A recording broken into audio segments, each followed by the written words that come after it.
கர்த்தருடைய பரிசுத்த நாமம் மகிமைப்படுவதாக. உலர்ந்த எலும்புகள். எசேக்கியேல் 37:14 என் ஆவியை உங்களுக்குள் வைப்பேன், நீங்கள் உயிரடைவீர்கள், நான் உங்களை உங்கள் தேசத்தில் வைப்பேன்.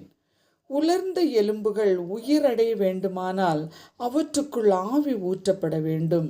ஆண்டவர் மண்ணினாலே மனிதனை உண்டாக்கி ஜீவ சுவாசத்தை ஊதிய பொழுது அவன் ஜீவாத்மாவானான் என்று வேத புஸ்தகத்திலே நாம் வாசிக்கிறோம். அந்த இயேசுவின் ஆவி நமக்குள்ளும் இருப்பதால் தான் ஒவ்வொரு முறையும் காற்றை உள்ளிழுத்து வெளிவிடும்போது இயேசு இயேசு இயேசு என்ற உச்சரிப்பின் பொருளாக உள்ளது. பல நேரங்களிலும் பிசாசானவன் நமக்குள் சோர்வுகளை அசதிகளை கொண்டு வரும்போது நாம் சோர்ந்து போய் ஐயோ அம்மா அப்பா என்று உலக சூழலில் மதிமயங்கி போகிறோம். எசேக்கியேல் சிறைபிடித்து பாபிலோனுக்கு கொண்டு வரப்படுகிறார்.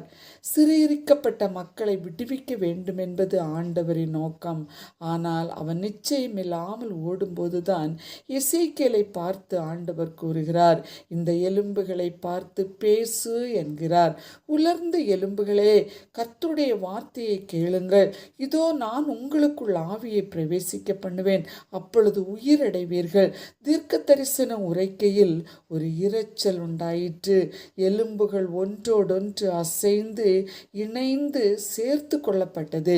பெரிய சேனையாக எழுந்து நின்றது என்று பார்க்கிறோம். பிரியரே, பெந்தைக்கொஸ்து நாளில் 120 பேர் உலர்ந்து கூடியிருந்ததை நாம் பார்க்கிறோம். நிச்சயமில்லாமல் காத்திருக்கிற அனுபவம்.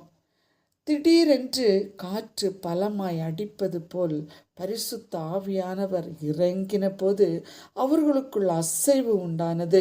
மற்றவர்கள் ஆச்சரியப்படும் விதத்தில் ஆவியானவர் அவர்களை வழிநடத்தினார். இன்றும் உங்கள் வாழ்க்கை, பிள்ளைகளின் வாழ்வு உலர்ந்து போய் சோர்வோடு இருக்கிறீர்களா? பரிசுத்த ஆவியானவருடைய நிறைவை பெற்றுக்கொள்ள நம்மை அவருடைய சமூகத்தில் ஒப்பு கொடுப்போமா? ஜெபிப்போம். அன்புள்ள இயேசு சுவாமி, இந்த நல்ல நாளுக்காக உமக்கு நன்றி கூறுகிறோம். உலர்ந்து போயிருக்கிற எங்களை வாழ்வை உயிரிடைய செய்ய நீர் போதுமானவராய் இருக்கிறபடியால் நன்றி. இயேசுவின் நாமத்தில் பிதாவே, ஆமேன்.